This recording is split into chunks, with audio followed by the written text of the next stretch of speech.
पंच परमेष्टि भगवान की जय। श्री पद्मनंदी पंचविंशतिका के उपासक संस्कार प्रकरण के हम 25 श्लोकों का स्वाध्याय कल तक कर चुके हैं। आज से 26वें श्लोक का स्वाध्याय प्रारंभ करते हैं। अभी तक अपन ने देखा कि जो श्रावक है, गृहस्थ है, उपासक है, तो उसके संस्कार कैसे होते हैं कि वह ये जो मद्य मांस मधु इनका त्यागी होता है, रात में भोजन नहीं करता है, पानी छान करके पीता है और देव शास्त्र गुरु की पूजा उपासना किया करता है, 7 व्यसनों से रहित होता है। ये सारी चीजें अपन ने यहाँ तक देखी। अब 26वां नंबर श्लोक। तम देशम तम नरम तत्स्वम तत्कर्माणि नाश्रयेत् मलिनम दर्शनम एनच्चाव्रत खंडनम। जिस देश आदि के निमित्त से सम्यक दर्शन मलिन होता हो तथा व्रतों का नाश होता हो, ऐसे उस देश को, उस मनुष्यों को नियमानुसार सदा भोग और उपभोग रूप वस्तुओं का प्रमाण कर लेना चाहिए। उनका थोड़ा सा भी समय व्रतों से रहित नहीं जाना चाहिए। क्या मतलब? तम देशम तम नरम तम स्वम तत्कर्माणि नाश्रयेत्। क्या मतलब? जिस देश के सम्यक दर्शन मलिन होता हो, मतलब ऐसी जहां पर ऐसी घटनाएं होती हो जिस जगह पर, जिस देश में कि जहां हमारा सम्यक दर्शन मलिन हो जाए, तो ऐसे देश को, और या व्रतों का नाश होता हो, सम्यक दर्शन का नाश होता हो, व्रतों का, व्रत पालने के लिए जैसे पानी इत्यादि चाहिए है, शुद्ध पानी चाहिए, भगवान का दर्शन पूजन के लिए भगवान का मंदिर चाहिए, ये जो चीजें हैं ये जहां नहीं मिले, अहिंसादी व्रतों का पालन नहीं होता हो, तो मनुष्यों को क्या करना चाहिए? अब क्या कर लेना चाहिए? उस देश का मतलब प्रमाण कर लेना, मतलब वे इस देश में नहीं जाऊंगा, इस जगह नहीं जाऊंगा। क्यों? क्योंकि इस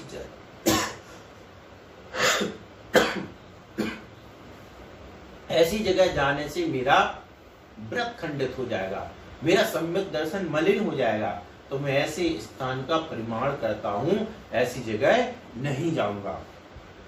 उन मनुष्यों को नियमानुसार सदा भोग और उपभोग स्वरूप वस्तुओं का प्रमाण कर लेना चाहिए। उनका थोड़ा सा भी समय व्रतों से रहित नहीं रहना चाहिए। क्या मतलब?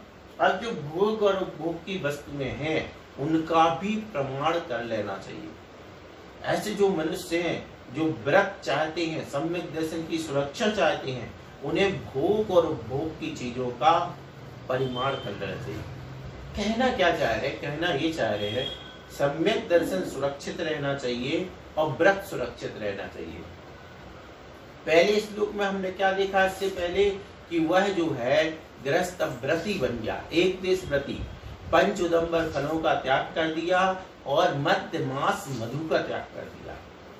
इस प्रकार से वह है अष्टमूल गुण धारण करके और क्या बन गया है? ये व्रती श्रावक बन गया है। तो अब व्रती श्रावक है तो उस श्रावक को सम्यक दर्शन की भी सुरक्षा करनी है और अपने व्रत की भी सुरक्षा करनी है। तो क्या करें?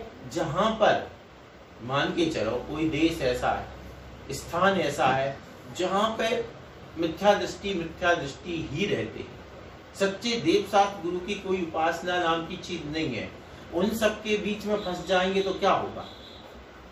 वे सब उनका बहुमत क्या सर्वमत हो गया और वे मिलकर के इसको परेशान करेंगे, या तो इसके प्राण जाएंगे या इसका सम्यक दर्शन जाएगा। तो ऐसी स्थिति में क्या करें? ऐसी स्थिति में वह ऐसी जगह का परिमाण कर ले, उस जगह को छोड़ दे। और इसी प्रकार व्रतों का पालन जहाँ नहीं हो रहा हो, व्रतों की अनुकूल चीजें नहीं मिलती हो, उस स्थान का भी वह परिमाण कर दे, उसको त्याग दे कि मैं यहाँ नहीं जाऊंगा। फिर भोग और उपभोग स्वरूप वस्तुओं का प्रमाण कर लेना, भोग और उपभोग स्वरूप वस्तुओं का प्रमाण कर लेना चाहिए। जो भोग और उपभोग की वस्तुएं हैं, जैसे मान के चलो भोजन है, ये भोग है, एक बार खाया खत्म। वस्त्र आदि है उपभोग है, बार बार पहनने में आते। तो जो चीज एक बार भोगने में आए वह भोग है, और बार बार भोगने में आए वह उपभोग है। इनका भी आचार्य महाराज कहते हैं परिमाण कर लेना चाहिए। इस जो प्रकरण है, प्रकरण क्या पूरे ग्रंथ की बहुत सारी बातें आप रत्नकर्ण श्राप का चार जो भी पहले पढ़ चुके हैं उनको, उससे बहुत इसमें आसानी रहेगी, क्योंकि ये सब चीजें पहले स्वाध्याय यदि ध्यान से किया है तो वही सब बातें हैं। इस प्रकार से भोग और उपभोग की चीजों का भी प्रमाण कर लेना चाहिए। थोड़ा समय भी व्रतों से रहित नहीं रहना चाहिए। और कितनी बड़ी बात कह दी है, बिल्कुल भी थोड़े समय व्रतों से रहित नहीं रहना चाहिए। क्यों? क्योंकि व्रत बहुत महत्वपूर्ण है, प्रति समय संख्या गुणी निर्जरा कराने वाले हैं। अगला श्लोक है 27वां नंबर श्लोक। भोगोपभोग संख्यानम विधेयम विधिवत सदा व्रत शून्या न कर्तव्या क्वचित काल कला उधई। क्या मतलब का? विद्वान मनुष्यों को नियमानुसार सदा भोग और उपभोग रूप वस्तुओं का प्रमाण कर लेना चाहिए। उनका थोड़ा सा भी समय व्रतों से रहित नहीं रहना चाहिए। क्या कहा? एक ही बार में जो वस्तु भोग में आती है वह भोग कहलाती, जैसे भोज्य पदार्थ एवं माला आदि। और इसके विपरीत जो वस्तुएं अनेक बार उपभोग उपयोग में आती हैं वे उपभोग, जैसे वस्त्र आदि हमने पहले बता ही दिया। अगला श्लोक लिखते हैं 28 नंबर श्लोक। रत्नत्रयाश्रयः कार्यस् तथा भव्यैरतेन्द्रियैः जन्मान्तरेऽपि तत्श्रद्धा यथा संवर्धते तराम। भव्य जीवों को आलस्य छोड़कर रत्नत्रय का आश्रय इस प्रकार से करना चाहिए कि जिस प्रकार से उनका उक्त रत्नत्रय विषयक श्रद्धान दूसरे जन्म में भी अतिशय वृद्धिंगत होता रहे। कितनी बड़ी बात कही, रत्नत्रय का आश्रय करना। आश्रय भी कैसे करना? बिल्कुल जकड़ करके, पकड़ करके। क्यों? जिससे रत्नत्रय विषयक जो श्रद्धान है वह अगले जन्मों में भी बना रहे। देखो क्यों, इस जन्म से तो मोक्ष होना नहीं है और बिना रत्नत्रय के भी मोक्ष नहीं होना है। इसका मतलब दूसरे भव लेने पड़ेंगे, और दूसरे भवों में यदि रत्नत्रय नहीं हुआ तब भी मोक्ष नहीं होगा। तो क्या करो? तो अभी ऐसा उससे इतना आसक्ति कर लो, रत्नत्रय के साथ इतनी रुचि उत्पन्न कर लो कि वह हमारे संस्कार में बना रहे। आप कहेंगे ऐसा कैसे हो सकता है? ऐसा होता है। राजा श्रेयांश ने जो आदिनाथ भगवान को आहार दिया, पारणा कराई, क्या संस्कार था। कभी जन्मों जन्मों पहले कभी किन्हीं मुनिराज को आहार दिया था, उसका स्मरण आ गया, जाति स्मरण हो गया, और उसकी बदौलत वे तीर्थंकर को आहार दे सके। ऐसे ही आज भी हमारा कोई भी संस्कार, और भी अपन देखते हैं कि कितने लोग हैं जो पूर्व जन्म के संस्कार लेकर के आते हैं, वर्तमान में उनको ज्यादा कुछ सिखाना नहीं पड़ता है। क्यों? क्योंकि उनकी पूर्व जन्म के संस्कार। तो ये जो संस्कार हैं ये आगामी जन्मों में कार्य तो आते हैं, काम में आते हैं। इसलिए ऐसा नहीं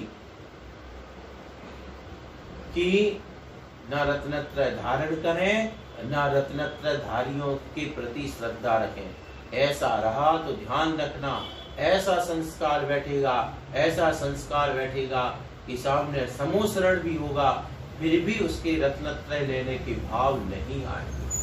क्यों? क्योंकि संस्कार में ही नहीं था। और संस्कार होगा तो एक कोई भी घटना देख करके, किन्हीं भी मुनिराज के दर्शन करते ही वह संस्कार जागृत हो जाएगा और वह तुरंत दीक्षा लेकर के आगे बढ़ जाएगा। अपन देखते हैं कितने लोग होते हैं जिनको बहुत समझाया जाता, वे रात्रि भोजन भी नहीं छोड़ पाते, गुटखा भी नहीं छोड़ पाते। क्यों? क्योंकि उनके पुण्य सत्ता में ऐसा नहीं, पहली बात। दूसरी बात, उनके संस्कार ऐसा नहीं है जो संस्कार आकर के प्रकट हो जाए कि ये कार्य करना है। इसलिए ये सब चीजें हैं, तो अपन को इसको समझना चाहिए और रत्नत्रय के प्रति ऐसी श्रद्धा रखना कि आगे जन्मों में वह हमें प्राप्त हो। अगला श्लोक है 29 नंबर श्लोक। विनयश्च यथा योग्यम कर्तव्यः परमेष्ठिषु दृष्टिबोध चरित्रेषु तद्वत्सु समयाश्रितः। इसकी अतिरिक्त श्रावकों को जिनागम की आश्रित होकर अर्हत आदि 5 परमेष्ठियों, सम्यक दर्शन, ज्ञान, चारित्र तथा सम्यक दर्शन आदि को धारण करने वाले जीवों की भी यथा योग्य विनय करने चाहिए। विनयात याति पात्रताम, विनय है तो योग्यता आएगी, विनय नहीं है तो योग्यता नहीं आएगी। इसलिए जो जिनागम की आश्रित होकर के, जैसा अपने शास्त्रों में कहा है उस अनुसार जो हमारे 5 परमेष्ठी हैं, रत्नत्रय है और रत्नत्रय के धारक है, इनकी प्रति यथा योग्य विनय रखनी चाहिए। 3 प्रदक्षिण देश नायो चरणन में दृष्टि दीनी। इतनी बड़ी वज्रनाभि चक्रवर्ती की जो अपन कथा पढ़ते हैं कितनी महान है। एक चक्रवर्ती 3 प्रदक्षिण देश नायो चरणन में दृष्टि दी, और वह ये विनय है कि चरणों में अपनी आंखें झुका ली। इसी कहते हैं विनय, चक्रवर्ती होकर के भी। इस प्रकार से ही अपन को सोचना है। ये हमारे जो 5 परमेष्ठी हैं, रत्नत्रय हैं, रत्नत्रय के धारक हैं, इनके प्रति पूर्ण भगवान पूर्ण विनय होनी चाहिए। ये विनय भी रास्ता पथ प्रशस्त करती है। आचार्य श्री ज्ञान सागर महाराज के पास आते, क्या था, ज्ञान सागर महाराज जी की कोई ऐसी स्थिति नहीं थी कि वे किसी को पढ़ा सके, अथवा किसी का, अब ऐसे समय में उपांत समय था जीवन का कि उस समय किसी का संरक्षण करें, उनको पढ़ाएं, उनकी वो मतलब उनकी संभाल कर सकें, ऐसा समय नहीं था उनका समाधि का समय था। लेकिन आचार्य श्री की जो विनय थी, ब्रह्मचारी विद्याधर की विनय थी, उस विनय ने ऐसा प्रस्तुतिकरण किया कि आचार्य ज्ञान सागर महाराज का मन भी द्रवित हो गया। और उस विनय, जिसको कहते हैं ना अपन की विनय पात्रता लाती है, एबिलिटी, बस वही हुआ। आचार्य श्री की योग्यता भांप गए ज्ञान सागर महाराज। विनय नहीं होती तो क्या होता, बस अयोग्य घोषित कर देते ज्ञान सागर महाराज और कहते नहीं, मेरे समाधि का काल है, आप पधारो, मैं अपना कल्याण करता हूँ, आप और कहीं या जो आपको करना सो करो। लेकिन उस विनय ने आकर्षण कर दिया। तो इसलिए रत्नत्रयधारियों की हम विनय करेंगे तो उनकी प्रसाद से हमें बहुत कुछ मिलेगा। और विनय नहीं करेंगे, 5 परमेष्ठी की विनय नहीं करेंगे, विनय हर जगह, आपको कैसे हर जगह विनय चाहिए। अरे एक छोटी सी मतलब बात की, जैसे महिला और पुरुष दोनों की बात कर ले। महिलाएं हैं, पूजा करी, स्वाध्याय किया, अब उसमें महिला, ये तो पुरुष में भी घटता है, अब विशेषकर महिलाओं पर लगाते हैं। अब उसमें चावल पड़े रह गए, बंद कर दी जिनवाणी और वो फट जाती है।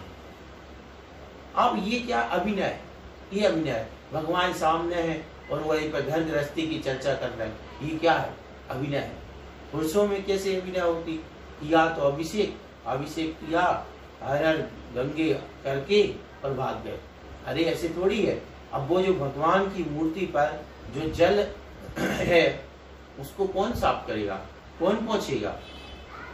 कैसे इतना ही काम है कि आप भगवान को गीला कर दो और चले जाओ, ऐसे नहीं होता है। पूर्ण विधि है, प्रारंभ से लेकर के जब तक भगवान पूर्णतः भगवान की मूर्ति साफ नहीं होती तब तक आपको वहाँ रहना है, तब तक भक्ति प्रदर्शित करना है। जरूरी नहीं है 20 लोग हैं तो 20 नहीं पहुंचेंगे 1-2 लोग, लेकिन आपको वहाँ परिमार्जन करते समय वहाँ रहना चाहिए, श्रद्धा प्रकट करनी चाहिए।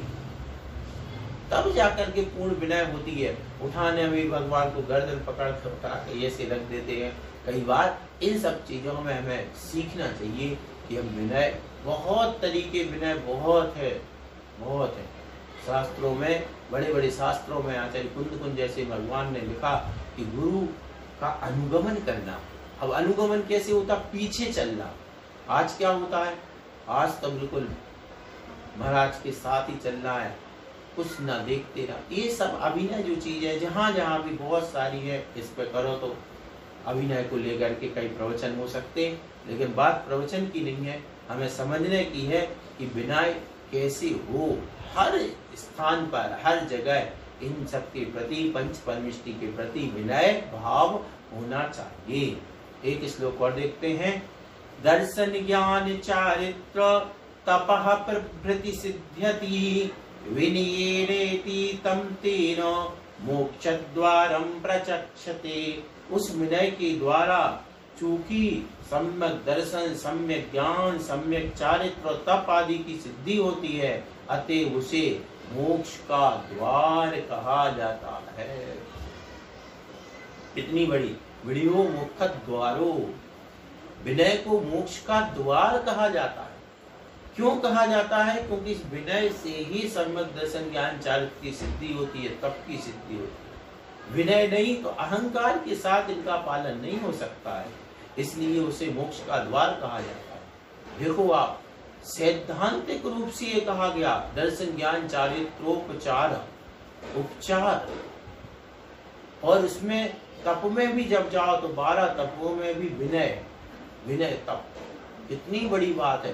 तपसा निर्जराचा, जिस तप से निर्जरा होती है, उस तप के अंदर विनय को रखा है, मतलब विनय करने से निर्जरा होती है। तो इस प्रकार से विनय बहुत महत्वपूर्ण है, एक तप है। इस विनय से ही हमारे गुण बढ़ते हैं, मोक्ष का द्वार है।